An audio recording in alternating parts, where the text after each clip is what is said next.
दोस्तों आज हम लोग बात करने वाले हैं स्विट्जरलैंड जी के बारे में। और जैसा कि आप लोग देख पाओ दोस्तों कि आज के ट्रेडिंग सेशन में स्विट्जरलैंड में हमें थोड़ी सी प्रॉफिट बुकिंग होते हुए देखने को मिली है। कल के दिन हमें ये देखने को मिला कि स्विट्जरलैंड जी ने अपना एक नया हाई बनाया 39.20 का। उसके बाद से डे एंड में कल के दिन स्विट्जरलैंड में हमें प्रॉफिट बुकिंग होते हुए देखने को मिली। और आज के ट्रेडिंग सेशन में स्विट्जरलैंड का जो ओपनिंग रहा है वो हमें 38 रुपए का देखने को मिला है और डे एंड तक ये हमें 3750 पैसे के लेवल में क्लोजिंग होता हुआ देखने को मिला है। तो आज के ट्रेडिंग सेशन में ऑल ओवर स्विट्जरलैंड में हमें थोड़ी सी प्रॉफिट बुकिंग होते हुए देखने को मिली है कि यहाँ पर देख ही पा रहे हो दोस्तों, काफी ज्यादा वॉलेटाइल भी रहा है ये स्टॉक आज के ट्रेडिंग सेशन में। अब ये प्रॉफिट बुकिंग जो स्विट्जरलैंड में हमें होते हुए देखने को मिली है, इसके पीछे का कोई कुछ बड़ा रीजन नहीं है, कोई बड़ा फैक्टर नहीं है। ऑलरेडी हम लोगों ने कल के दिन ये डिस्कस कर लिया था कि कल जब स्विट्जरलैंड ने 39.20 का हाई लगाया तो उस समय स्विट्जरलैंड का जो आरएसआई हमें 80 से 82 का देखने को मिल रहा था। तो आरएसआई जब भी किसी भी स्टॉक का ओवरबॉट होता है तो पर्टिकुलरली स्टॉक में हमें प्रॉफिट बुकिंग होते हुए देखने को मिलती है। और वैसे ही अभी के समय में स्विट्जरलैंड में हमें होता हुआ देखने को मिल रहा है, आरएसआई ओवरबॉट हुआ पड़ा हुआ है।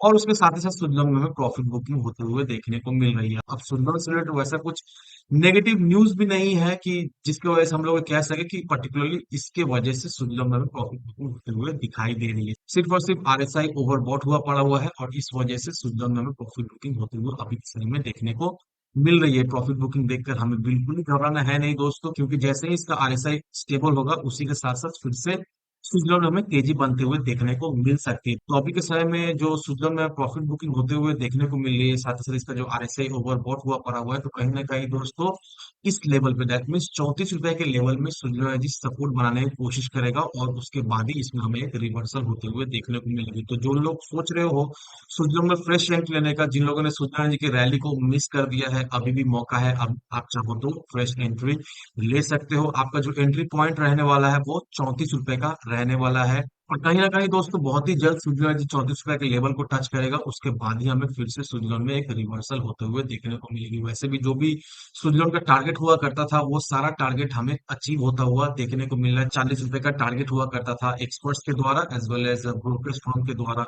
हम लोगों ने भी डिस्कस किया था कि Q2 के रिजल्ट के आने से पहले या फिर रिजल्ट के बाद स्विट्जरलैंड जी का स्टॉक हमें 40 रुपए के लेवल को जाता हुआ देखने को मिलेगा ही मिलेगा, 40 रुपए या फिर 40 रुपए के पार। और ठीक हमें वैसे ही होते हुए देखने को मिला। ऑलमोस्ट 40 रुपए के लेवल को स्विट्जरलैंड का स्टॉक जो है वो टच किया और उसके बाद से प्रॉफिट बुकिंग हमें होते हुए देखने को मिली है, क्योंकि आरएसआई ओवर बॉट हुआ पड़ा हुआ है। तो फ्रेश एंट्री लेने का मैंने ऑलरेडी आपको लेवल बता दिया है, 34 रुपए के लेवल में आप फ्रेश एंट्री लो। ये लेवल बहुत ही स्वीट स्पॉट रहने वाला है। यहाँ से अगर आप खरीदारी करते हो तो कम से कम समय में ज्यादा से ज्यादा आपको रिटर्न मिलने का बहुत ज्यादा चांसेस है। यहाँ से अगर आप इन्वेस्ट करते हो तो मिनिमम शॉर्ट टर्म में तो आपको 20% का रिटर्न तो मिलेगा ही मिलेगा।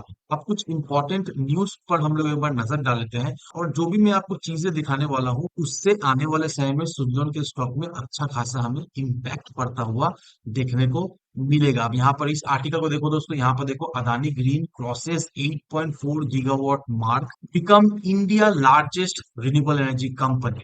अब यहाँ पर हमें ये देखने को मिला कि अदानी ग्रीन एनर्जी जो है वो इंडिया का लार्जेस्ट ग्रीन एनर्जी कंपनी हमें बनता हुआ देखने को मिल रहा है। अब आपके मन में ये सवाल है कि स्विट्जरलैंड एनर्जी की वीडियो में अदानी ग्रीन एनर्जी के बारे में क्यों बता रहा हूँ। अब यहाँ पर अगर आप स्विट्जरलैंड एनर्जी के वेबसाइट पर जाओगे दोस्तों, यहाँ पर कुछ ज्यादा पुराना बात नहीं है। यहाँ पर देखो दोस्तों, अक्टूबर 18 2022 का ये न्यूज है। तो ऑलमोस्ट एक साल एक महीना होने को आया इस न्यूज का।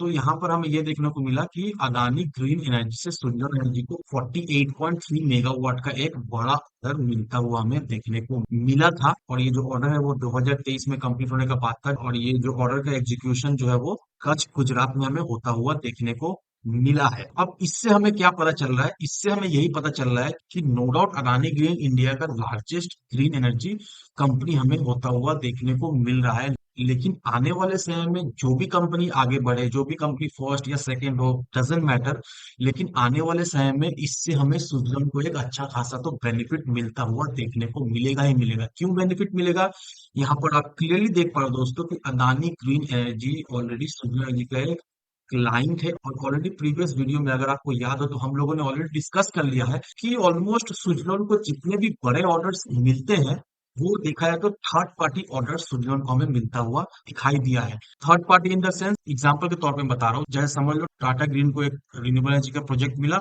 और टाटा ग्रीन क्या किया, टाटा ग्रीन जो है वो स्विट्जरलैंड एनर्जी को वो प्रोजेक्ट आउटसोर्स कर दिया और उनको एक टाइम फ्रेम दे दिया। उनको ये कहा गया कि आपको ये प्रोजेक्ट जो है वो पूरी तरीके से कंप्लीट करना है, और ये प्रोजेक्ट का जो सेटअप है, जो भी चीज है, एक सर्विसिंग एवरीथिंग आपको ही देखना है। तो इसी तरह से हमें ये देखने को मिला कि बहुत सारे बड़े बड़े कंपनीज को जो ऑर्डर मिला, वो ऑर्डर जो है वो इनडायरेक्टली सुजलॉन के झोली में हमें आता हुआ देखने को मिला है। तो देखा है, जो सुजलॉन जी का क्लाइंट बेस है वो बहुत ज्यादा ही वास्ट है, और इस क्लाइंट बेस से कहीं ना कहीं दोस्तों हम लोग ये कह सकते हैं कि सुजलॉन जी को एक अच्छा फायदा हमें होता हुआ देखने को मिल रहा है, क्योंकि इसका ऑर्डर बुक हमें यही बताता है कि ये जो इतना सारा सुजलॉन को ऑर्डर्स पे ऑर्डर बैक टू बैक हमें मिलता हुआ देखने को मिल रहा है, इससे तो ये चीज क्लियर है कि क्लाइंट बेस मजबूत है, अच्छा खासा ऑर्डर मिल रहा है, सुजलॉन जी टाइमली ऑर्डर्स जो है वो कंप्लीट कर रहा है, और इसकी वजह से ही सुजलॉन जी का जो मार्केट शेयर है वो ऑलमोस्ट हमें 33.4% का इंडिया में देखने को मिल रहा है, जो कि बहुत ही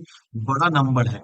तो मतलब दोस्तों, अदानी ग्रीन फर्स्ट हो या सेकंड डजेंट मैटर, लेकिन मैटर यही करता है कि सुजलॉन को ये सारे क्लाइंट से हमें ऑर्डर्स मिलता हुआ देखने को मिला। सिर्फ और सिर्फ अदानी ग्रीन ही सुजलॉन के क्लाइंट नहीं है, बहुत सारे बड़े बड़े क्लाइंट्स जिसमें टाटा भी शामिल है, आदित्य बिरला ग्रुप भी शामिल है, तो इसी तरह से बहुत सारे क्लाइंट्स जिससे सुजलॉन को repeat order as well as नया ऑर्डर्स भी हमें मिलता हुआ देखने को मिला है। अब सवाल ये रहा कि अगर हम लोग सुजलॉन को लॉन्ग टर्म के लिए होल्ड करके रखें, तो किस तरह से आने वाले समय में सुजलॉन से हमें एक रिटर्न मिल सकता है। अगर आप सुजनू एनर्जी को लॉन्ग टर्म के नजरिए से होल्ड करके रखते हो, तो लॉन्ग टर्म का नजरिया बहुत ही ब्राइट है। आने वाले समय में सुजनू से इन्वेस्टर्स को एक अच्छा खासा रिटर्न मिल सकता है, क्योंकि दोस्तों यहाँ पर association of mutual fund India की तरफ से ये रिपोर्ट आता हुआ हमें देखने को मिला है कि सुजन का स्टॉक का जो स्टेटस है वो स्मॉल कैप से अब हमें मिड कैप होता हुआ देखने को मिलेगा। साथ साथ ये भी बात चल रहा है कि सुजन एनर्जी एमएससीआई इंडेक्स में भी हमें लिस्ट होता हुआ देखने को मिल सकता है, और अगर सुजलॉन जी एमएससीआई इंडेक्स में लिस्ट होता है, तो इससे सुजलॉन को